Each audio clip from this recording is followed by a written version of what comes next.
All right, let's get right into it. We're going to completely demystify one of the most useful, but let's be honest, often misunderstood home upgrades, inverter wiring. And trust me, by the end of this, you're not just going to know how it works, but you'll understand why it's such a brilliantly clever solution for keeping the lights on.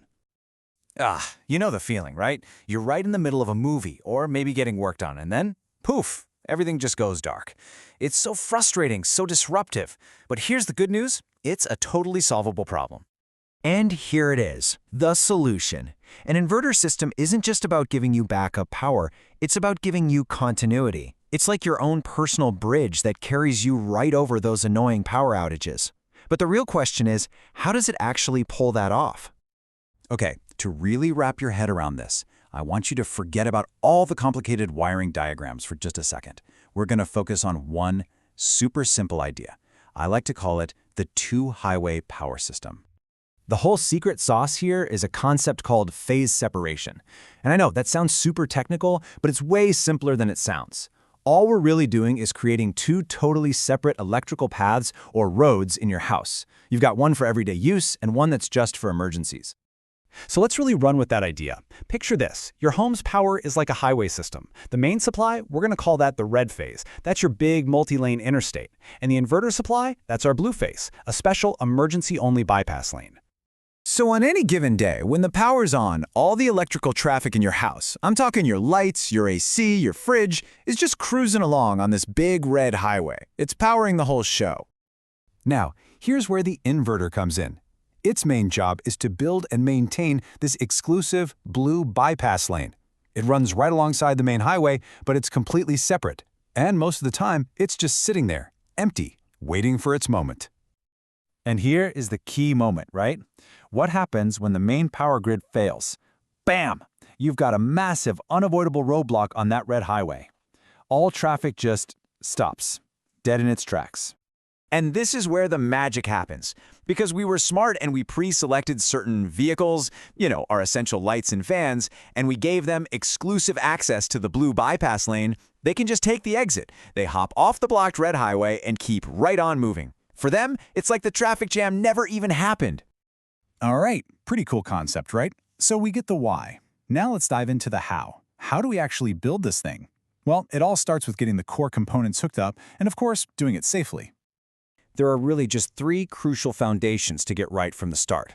First, you've got to connect the battery to the inverter, nice and secure. That's the heart of the whole operation. Second, and this is super important, is safety.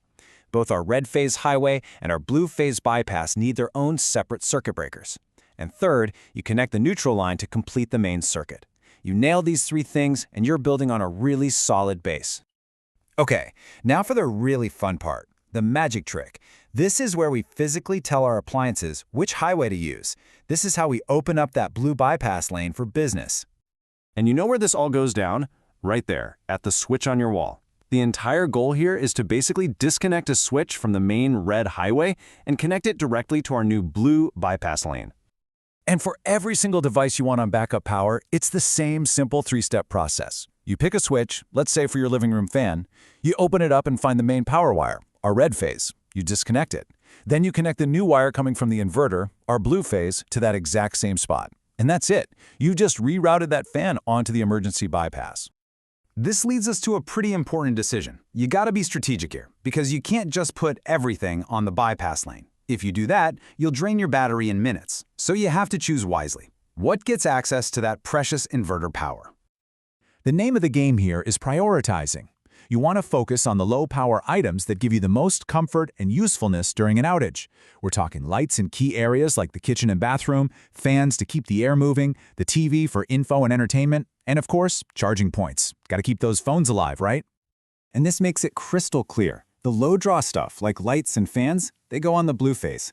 But the heavy-duty, power-hungry appliances, like air conditioners, heaters, or refrigerators, they absolutely must stay on the red phase. Trying to run them on a standard inverter is just a recipe for a drained battery and a system that's going to fail you when you need it most. So, after all this planning and connecting, what have we actually achieved? Well, we've fundamentally changed how our home responds to a power failure. We've made it smarter. Ultimately, you've created an intelligent system. It's designed so that the second that roadblock appears on the main grid, your chosen essentials just don't stop. They just, as the source material puts it so well, bypass the roadblock and continue moving, completely seamlessly. And that's how it's done. You now get the core principle of phase separation, the red and blue highways running right through your home. So I'll leave you with this final thought. If the lights flickered and died this very second, what's the one device you'd immediately wish you had connected to that blue bypass lane? Think about it.